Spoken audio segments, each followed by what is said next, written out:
It's a wonderful day again, grade 10 students. I am back for another exciting session to discover.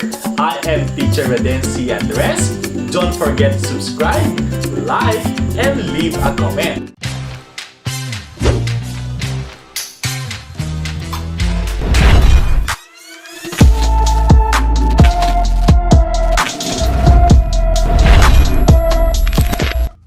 I assure you that you will learn another insightful lesson today. But before we proceed, can you still recall our previous lesson? Will you give me the keywords? You're correct! Your past lesson focused on the effect of textual aids on understanding of a text.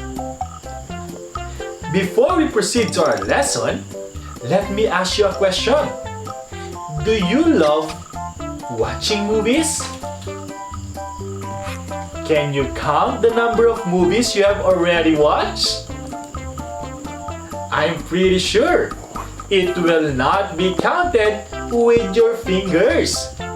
But of how many movies you have watched, can you recall their titles? I know, you can only name a few. Those might be your favorites only. Am I correct? What do you think are the reasons why those movies are always remarkable to you?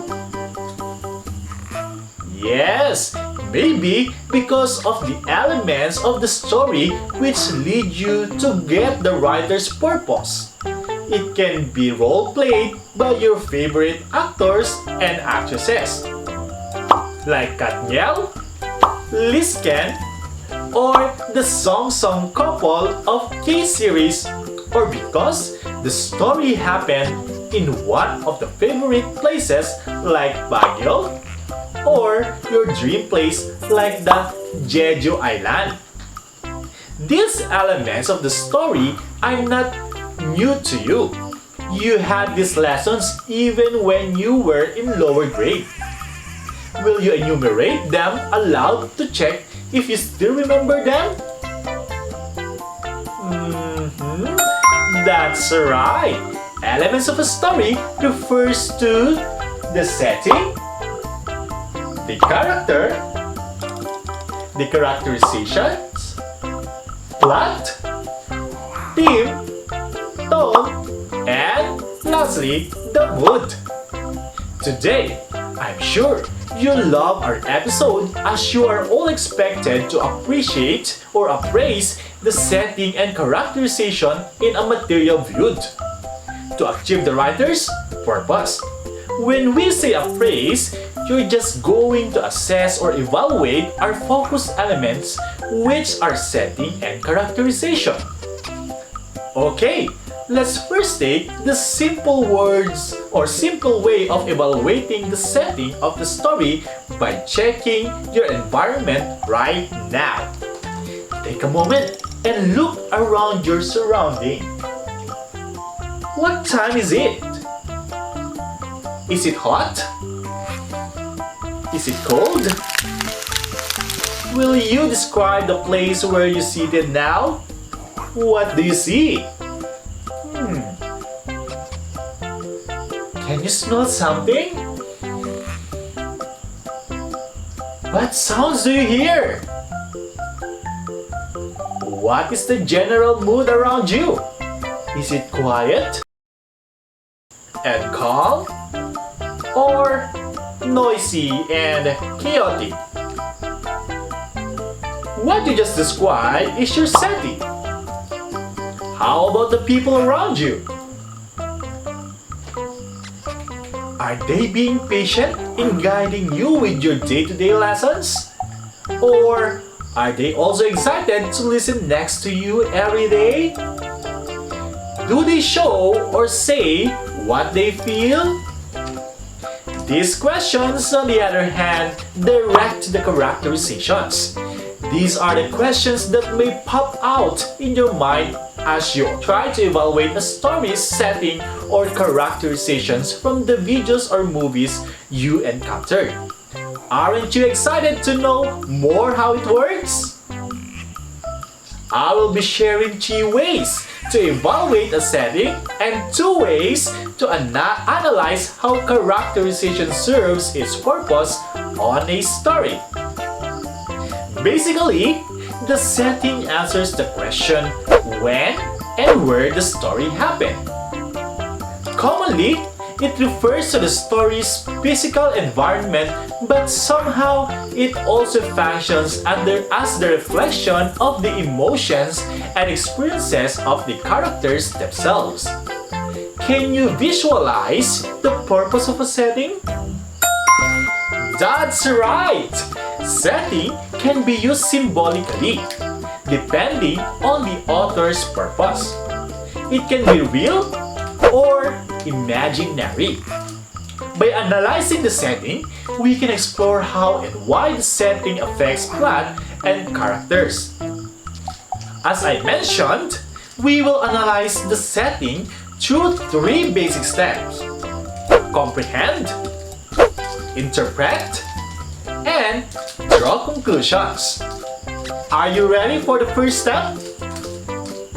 The first step is to comprehend the setting of a story by asking questions like, do we note the time period, the location, the season, time of the day, what sights, sounds, smells, taste, and textures are described?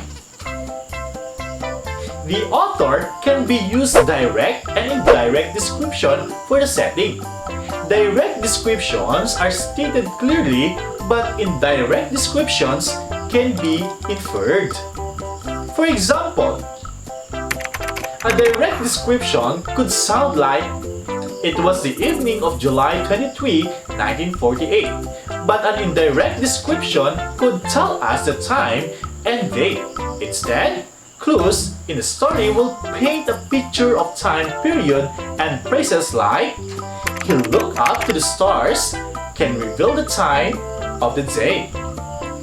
Like, what time of the day do we have stars?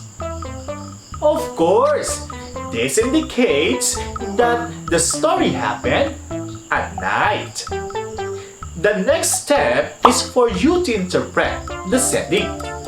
We want to dig a little deeper into the details that in the comprehension stage, we can ask questions like, does the setting create an obstacle for the characters? What does the setting tell us about the characters? How do the characters feel about the setting? Are any of the elements of the setting symbolic? How does the author treat gaps in time? This is all about the interpretation. The last step in appraising a setting is to draw conclusions. Based on comprehending the direct and indirect descriptions of the setting and interpreting the character's feeling on the setting, you can now give your conclusion, like answering the questions, what if? After evaluating the setting, do you also want to know more about characterization? While in appraising the characterization of the story to achieve the author's goal, you need to do the character analysis. Character analysis is when you evaluate a character's traits, their role in the story, and the conflict they experience. Characterization, by the way, is the process which the writer reveals the personality of the character. This is done through direct or indirect characterizations. Will you repeat saying direct and indirect characterizations? That's great! If the statement says, the patient boy and quiet girl were both well-mannered and didn't disobey their mother, how did the author characterize the 2 children? That's it! By directly telling us that the boy is patient and the girl is quiet. That's how direct characterization is being evaluated. But when we say indirect, the author just show or reveal the personality of character through their speeches, thoughts, actions, behavior, and looks. This is another way of knowing how the author wants us to understand the story.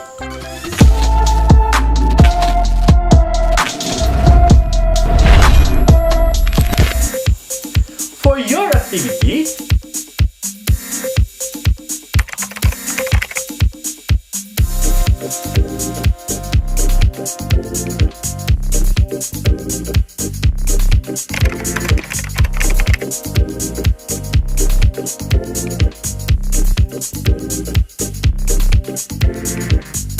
Ready? Go!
do you have any questions? Did you enjoy our lesson for today? I'm so glad you did. I'm so optimistic that you've learned how to appraise a setting and characterization to achieve the author's purpose. Once again, this is your teacher Redency and Bess, but you can call Mr. Red for short, reminding you to stay safe and healthy following our basic protocols to beat the COVID-19. Till next time, and God bless us always. Goodbye everyone!